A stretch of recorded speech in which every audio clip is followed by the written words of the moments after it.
परमशिवोऽहम् ॐ नित्यानन्द परमशिवोऽहम्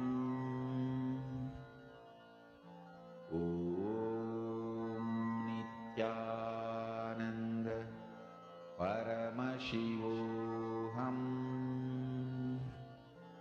ॐ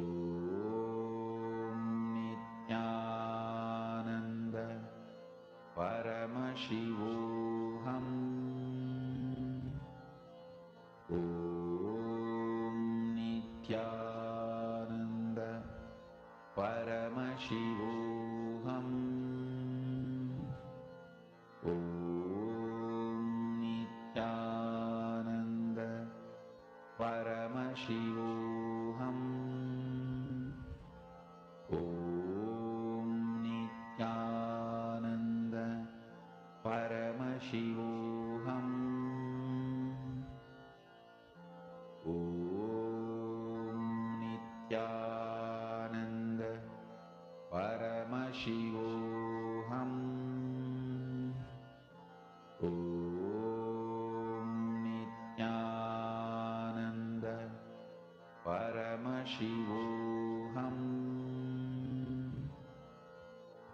ॐ नित्यानन्द परमशिवोऽहम् ॐ नित्यानन्द परमशिवोऽहम् ॐ नित्यानन्द परमशिवोऽहम् ॐ नित्यानन्द परमशिवोऽहम् ॐ नित्यानन्द परमशिवोऽहम् ॐ नित्यानन्द परमशिवोऽहम् ॐ नित्यानन्द परमशिवोऽहम् ॐ नित्यानन्द परमशिवोऽहम् ॐ नित्यानन्द परमशिवोऽहम् ॐ नित्यानन्द परमशिवोऽहम्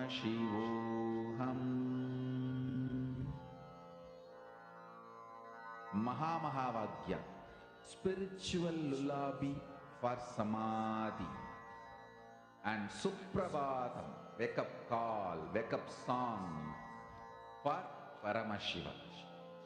This Mahamahavaagya is spiritual lullaby for you to fall into samadhi. Suprabhatam, wake up song for Paramashiva to wake up in you. Just remember this one powerful cognition. This Mahamahavaagya puts me in samadhi. This is spiritual lullaby for samadhi, and Suprabhatam, wake up song for Paramashiva in me. For Paramashiva to manifest. With this one spiritual powerful cognition, chant this Mahamahavaagya.